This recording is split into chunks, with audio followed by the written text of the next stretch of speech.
बांग्लादेश एक ऐसा देश जो कभी धार्मिक सहिष्णुता की मिसाल माना जाता था, लेकिन आज वही जमीन सवालों के घेरे में है।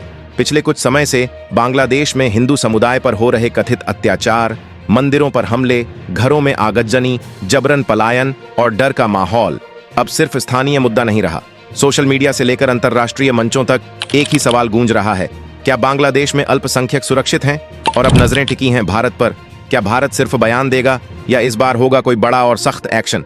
इस वीडियो में हम जानेंगे जमीन पर क्या है सच्चाई, बांग्लादेश सरकार का रुख और भारत के पास कौन कौन से विकल्प। तो बने रहिए हमारे साथ, क्योंकि यह मुद्दा सिर्फ राजनीति का नहीं, इंसानियत और सुरक्षा का है। सोचिए, एक ऐसे इंसान के बारे में जिसने न किसी का हक छीना, न किसी का नुकसान किया। उसका अपराध बस इतना है कि उसकी आस्था अलग है, उसकी प्रार्थना अलग है और उसका विश्वास किसी और भगवान से जुड़ा है। लेकिन अचानक वही पहचान उसकी सबसे बड़ी सजा बन जाती है। एक पल में हालात बदलते हैं। चारों ओर से चीख पुकार, गुस्से से भरे चेहरे और नफरत की आग में जलती भीड़ उसे घेर लेती है। कोई सवाल नहीं, कोई सुनवाई नहीं। हाथ उठते हैं, लाठियां चलती हैं और एक बेबस इंसान को बालों से पकड़कर सड़कों पर घसीटा जाता है। इसके बाद जो मंजर सामने आता है वह किसी कल्पना से परे है। यह किसी डरावनी फिल्म का दृश्य नहीं, बल्कि हकीकत है। क्या कोई सभ्य समाज यह स्वीकार कर सकता है कि एक जिंदा इंसान को भीड़ के उन्माद के बीच पेड़ से बांधकर आग के हवाले कर दिया जाए? क्या इंसानियत आज इतनी सस्ती हो चुकी है? यह कोई बीते युग की कहानी नहीं है, न ही यह इतिहास की धुंध में खोई हुई कोई घटना है। यह आज का सच है। यह 2025 का बांग्लादेश है। वही देश जिसकी आजादी की नींव में कभी भारत के बलिदान और सैनिकों का खून शामिल था। वही जमीन जो कभी भाईचारे की मिसाल मानी जाती थी। आज उसी देश में हालात ऐसे बन चुके हैं कि अपने ही नागरिक डर में जीने को मजबूर हैं। सवाल सिर्फ हिंसा का नहीं है, सवाल उस चुप्पी का है, उस व्यवस्था का है जिसने इंसान की जान को इतनी आसानी से मिटते हुए देखने दिया। लेकिन यही कहानी थमती नहीं है। ये मामला अब सिर्फ दुख, दर्द और शोक तक सीमित नहीं रहा। हालात उस मोड़ पर पहुंच चुके हैं जहां चुप्पी टूटने लगी है। जो धैर्य अब तक भारत ने दिखाया, जिस संतुलन के साथ हालात को संभाला गया, उसके खत्म होने की चर्चाएं तेज हो गई हैं। बांग्लादेश के कुछ हिस्सों में भड़की हिंसा की गूंज अब भारत की राजधानी तक सुनाई देने लगी है। सूत्रों के मुताबिक सीमावर्ती इलाकों में गतिविधियां बढ़ी हैं, सुरक्षा बल सतर्क हैं और भले ही आधिकारिक तौर पर कुछ न कहा जा रहा हो, लेकिन कयास लगाए जा रहे हैं कि बड़े स्तर पर रणनीतिक तैयारी शुरू हो चुकी है। क्या वह संवेदनशील इलाका जिसे चिकन नेक कॉरिडोर कहा जाता है, अब पूरी तरह भारत की मजबूत पकड़ में है? और क्या आने वाले समय में हालात टकराव की दिशा में बढ़ सकते हैं? इसी पूरे घटनाक्रम को समझने के लिए आज हम हर पहलू को करीब से देखेंगे। ये जानने की कोशिश करेंगे कि जिस संघर्ष की नींव में आजादी की लड़ाई थी, उसी देश में उसके नायकों को क्यों निशाना बनाया जा रहा है, किस वजह से धार्मिक स्थलों को खुलेआम नुकसान पहुंचाया जा रहा है, और सबसे अहम सवाल, भारत आगे क्या रुख अपनाने वाला है? ऐसा कौन सा फैसला लिया जा सकता है जो अंतर्राष्ट्रीय स्तर पर हलचल मचा दे? लेकिन इससे पहले जरूरी है उस घटना को समझना जिसने हर इंसान को झकझोर कर रख दिया। हाल ही में हुए राजनीतिक आंदोलनों और अस्थिरता के बीच जिस तरह की हिंसा सामने आई, उसने मानवता पर गंभीर सवाल खड़े कर दिए हैं। एक आम हिंदू नागरिक जो अपने परिवार के साथ सामान्य जिंदगी जी रहा था, अचानक हालात का शिकार बन गया। जरा उस दृश्य की कल्पना कीजिए। वह व्यक्ति या तो अपने घर के पास था या रोजमर्रा के काम से लौट रहा था। तभी अचानक सैकड़ों लोग हाथों में लाठियां और जलती मशालें लिए उस पर टूट पड़ते हैं, बिना किसी चेतावनी, बिना किसी रहम के। उस इंसान पर टूट पड़ी हिंसा ने उसे पहचान से परे कर दिया।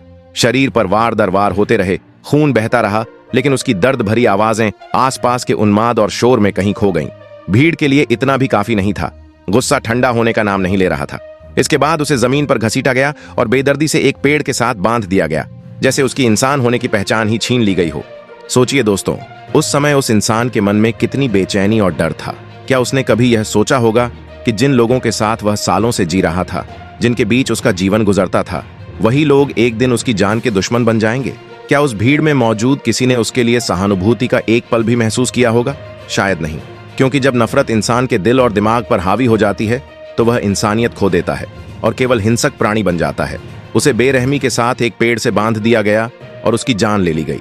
आग की लपटें आसमान में उठ रही थीं और चारों ओर खड़ी भीड़ सिर्फ तमाशा देखती रही। रोकने वाला कोई नहीं था, बचाने वाला कोई नहीं था। ये सोचने की बात है, हम किस समय और किस समाज में जी रहे हैं। ये कोई पिछड़ा क्षेत्र या पुरानी सदी नहीं है, यह 21वीं सदी है। एक ऐसा युग जिसमें हम मानवाधिकारों और विज्ञान की बड़ी बड़ी बातों का दावा करते हैं, मंगल ग्रह तक जाने के सपने देखते हैं, लेकिन उस जली हुई लाश और राख के बीच कहीं भी इंसानियत का कोई निशान नहीं था। दोस्तों, ये केवल एक हत्या नहीं है। इसे साधारण अपराध मानकर छोड़ देना नासमझी होगी। ये एक चेतावनी है, एक भयंकर सीधे संदेश की तरह। वहां रहने वाले हर अल्पसंख्यक के लिए यह कहता है कि उनकी सुरक्षा अब किसी के भरोसे रह गई है। उनका जीवन, उनका परिवार, उनकी पहचान सब अब दूसरों की मर्जी पर टिका हुआ है। और यह सिर्फ शुरुआत है। यह कहानी यहीं खत्म नहीं होती। इसके पीछे और भी गहरी भयावह घटनाएं छिपी हुई हैं। यह सिर्फ एक झलक है, लेकिन अगर हम पीछे जाकर घटनाओं की गहराई में जाएं तो सच और भी भयानक नजर आता है। छात्र नेता शरीफ उस्मान हादी की हत्या के बाद पूरे बांग्लादेश में जो उबाल आया वह धीरे धीरे पूरी अराजकता में बदल गया। हालात ऐसे बन गए मानो कानून का अस्तित्व ही खत्म हो गया हो और सड़कों पर जंगल राज थोप दिया गया हो। शुरुआत में इसे हकों की मांग और लोकतांत्रिक विरोध कहा गया, लेकिन जल्द ही यह आंदोलन अपने मूल मकसद से भटक गया। आग लगी सड़कों पर, दुकानों में तोड़फोड़ हुई और लोगों के मन में डर की लहर दौड़ गई। बच्चों और बुजुर्गों के लिए घर घर की सुरक्षा खतरे में थी। लेकिन इस पूरी राजनीति के खेल में सबसे ज्यादा नुकसान किसका हुआ? जवाब वही है, वह अल्पसंख्यक समुदाय, विशेषकर वहां के हिंदू परिवार जो पहले से ही भय और असुरक्षा में जी रहे थे। इतिहास बार बार गवाह रहा है कि जब सत्ता डगमगाती है या हालात बिगड़ते हैं तो सबसे पहले कमजोर और अल्पसंख्यक समुदाय के लोग निशाने पर आते हैं। उनकी बस्तियां, उनके घर, उनकी दुकानों और उनकी जिंदगी पर सबसे पहले वार किया जाता है। और दोस्तों, यह सिर्फ आम जनता तक सीमित नहीं रहा। मीडिया, जिसे लोकतंत्र का चौथा स्तंभ कहा जाता है, जिसने सच सामने लाने का काम किया, उसे भी निशाने पर लिया गया। प्रथम आलो और दी डेली स्टार जैसे प्रतिष्ठित मीडिया संस्थानों के दफ्तरों में घुसकर तोड़फोड़ और आगजनी की गई। इसका मकसद साफ था, सच्चाई को दबाना, दुनिया की नजरों से हर काले खेल को छुपाना। जैसे ही पत्रकारों को चुप कराया गया, कैमरे और कलम को नष्ट किया गया, तब शुरू हुआ असली आतंक। अंधेरे में जब सबकी नजरें हट गईं, तो भीड़ ने गरीब बस्तियों और कमजोर परिवारों पर हमला कर दिया। घरों को तोड़ा गया, सामान लूटा गया और कई घर आग के हवाले कर दिए गए। लोग अपने बच्चों को गोद में उठाकर भाग रहे थे, महिलाएं चिल्ला रही थीं, बुजुर्ग मदद के लिए हाथ जोड़कर खड़े थे, लेकिन सुनने वाला कोई नहीं था। प्रशासन मौन था, पुलिस निष्क्रिय और उपद्रवी निश्चिंत होकर अपना काम कर रहे थे। यह केवल हिंसा की कहानी नहीं है, यह एक सुनियोजित साजिश का हिस्सा है। यह दर्शाता है कि अल्पसंख्यकों के जीवन, उनकी सुरक्षा और उनकी पहचान को जानबूझकर खतरे में डाला गया। यह एक चेतावनी है कि वहां की सत्ता या प्रशासन की उदासीनता और हिंसक भीड़ के सहारे समाज के कमजोर वर्गों को डरा और नियंत्रित किया जा सकता है। दोस्तों, यह हालात इतने भयावह थे कि हर इंसान जो इस घटना को समझता है, उसे असहायता और गुस्से का मिश्रण महसूस होता है। यह न केवल भूतकाल की गलती है, बल्कि वर्तमान की सच्चाई है। एक समाज जहां इंसानियत को पीछे छोड़कर हिंसा और भय को हावी होने दिया गया। अलग अलग इलाकों से अलग अलग लोगों के जरिए जो सूचनाएं सामने आईं, उन्होंने एक बेहद चिंताजनक तस्वीर पेश की। कहा गया कि जैसे ही मीडिया को निशाना बनाकर उसकी आवाज दबाई गई, उसी अराजक माहौल का फायदा उठाकर हिंसक भीड़ ने अल्पसंख्यक इलाकों की तरफ कूच कर दिया। यह कोई बेतरतीब गुस्सा नहीं था। घरों को पहचान कर चुना गया, दुकानों को तोड़ा गया और मेहनत से कमाए गए सामान को लूट लिया गया। साफ दिख रहा था कि अफरा तफरी की आड़ में किसी सुनियोजित मकसद को अंजाम दिया जा रहा है। अब जरा यहीं रुकिए, एक पल ठहरिए, क्योंकि आगे जो सच्चाई सामने आती है वह सिर्फ दिल नहीं दहला देती, वह इंसान को अंदर से झकझोर कर रख देती है।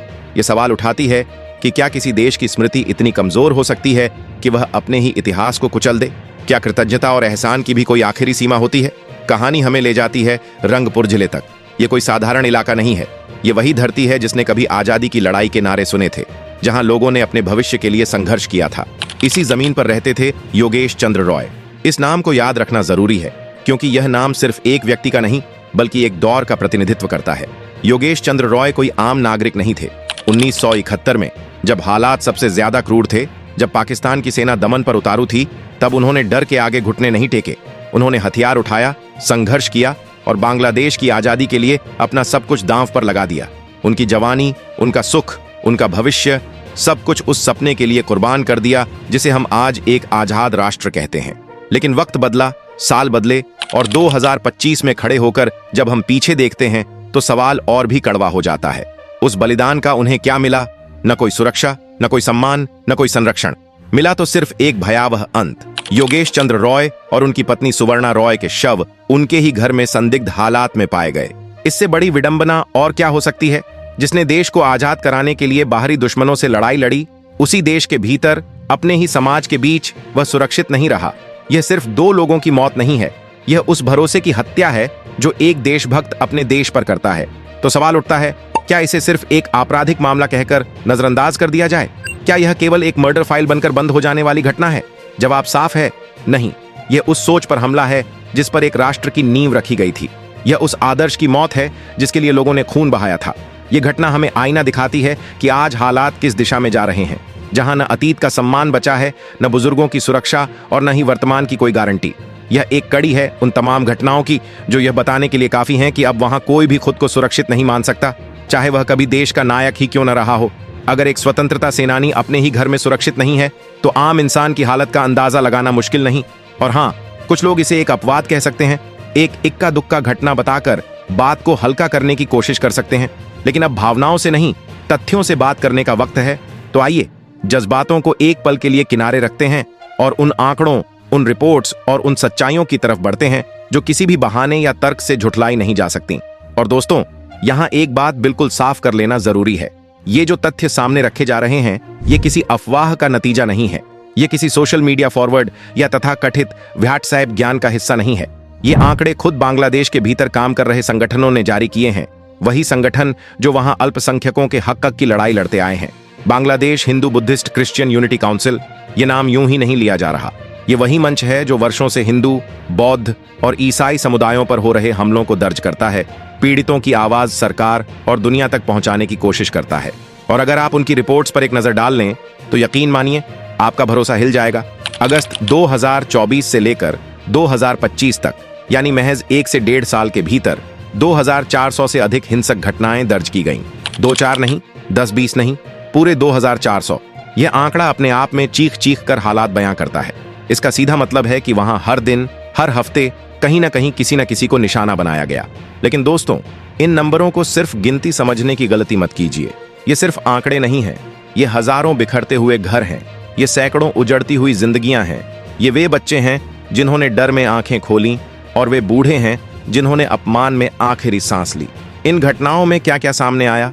नृशंस हत्याएं, खुलेआम भीड़ द्वारा पीट पीट कर मार डालना, लोगों को उनके घरों से जबरन उठा लेना, महिलाओं और बुजुर्गों को धमकाना, और सबसे ज्यादा पीड़ा देने वाली बात, पूजा स्थलों पर हमले, मंदिरों को तोड़ा गया, मूर्तियों को अपवित्र किया गया, आस्था को निशाना बनाया गया। ये सारे संकेत एक ही बात की ओर इशारा करते हैं। ये कोई अचानक भड़का हुआ आक्रोश नहीं है, ये कोई क्षणिक हिंसा या दो पक्षों के बीच झड़प नहीं है।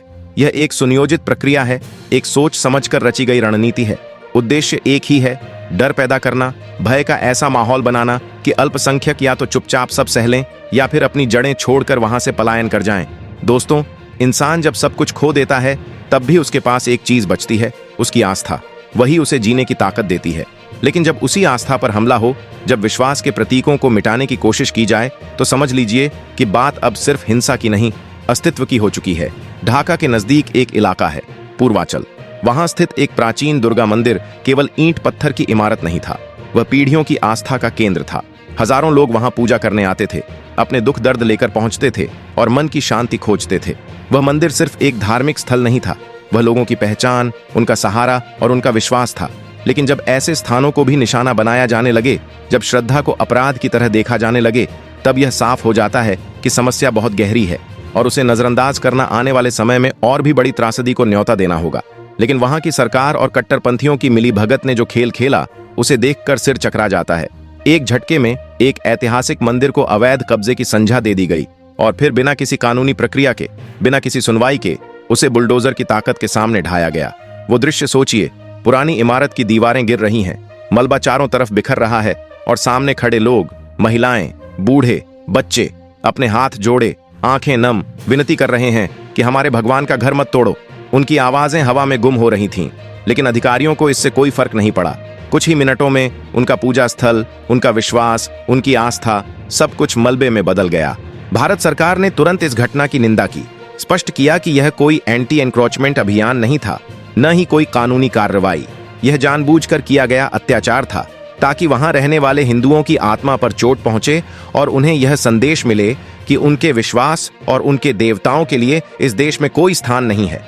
लेकिन यह केवल शुरुआत थी। सितंबर 2025 की काली रात में जमालपुर के सरिशाबारी उपजिला में टाड़ियापाड़ा मंदिर में भयावहता का दूसरा अध्याय लिखा गया। सब सो रहे थे, सन्नाटा पसरा हुआ था। तभी कुछ दरिंदे मानवता से कोसों दूर उस मंदिर में घुस आए। उनका मकसद सिर्फ हिंसा फैलाना था, पैसा, आभूषण या सोना चांदी की तलाश नहीं।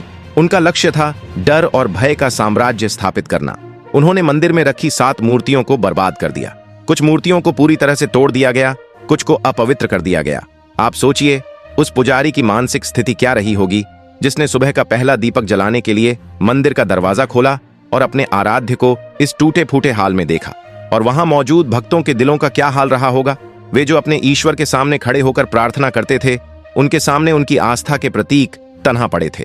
पुलिस ने एक शख्स हबीब उर रहमान को सीसीटीवी फुटेज के आधार पर गिरफ्तार किया, लेकिन सवाल यही है, क्या एक गिरफ्तारी से भय का माहौल खत्म हो जाएगा? क्या टूटे हुए विश्वास और भयग्रस्त हृदय वापस जुड़ जाएंगे? स्थानीय समुदाय आज भी डर की छाया में जी रहा है। उन्हें डर है कि अगर आज मूर्तियां तोड़ी गईं, तो कल उनके घर और उनकी जिंदगी भी निशाना बन सकती है। यह खौफ इतना गहरा है कि हर घर, हर गली, हर चेहरा सचमुच त्रस्त और सतर्क है। यह सिर्फ हिंसा नहीं, यह मानसिक आतंक है। यह संदेश है कि यहाँ किसी की सुरक्षा असुरक्षित है, किसी की आस्था सुरक्षित नहीं है और किसी का विश्वास अडिग नहीं रह सकता। दोस्तों, यह समझ लेना बहुत जरूरी है कि यह जहर सिर्फ एक समुदाय तक सीमित नहीं रहता। नफरत की पहचान यही होती है कि वह किसी को नहीं बख्शती। एक बार अगर उसे खुली छूट मिल जाए तो वह हर उस चेहरे को निशाना बनाती है जो उससे सवाल करता है, जो उससे अलग सोचता है।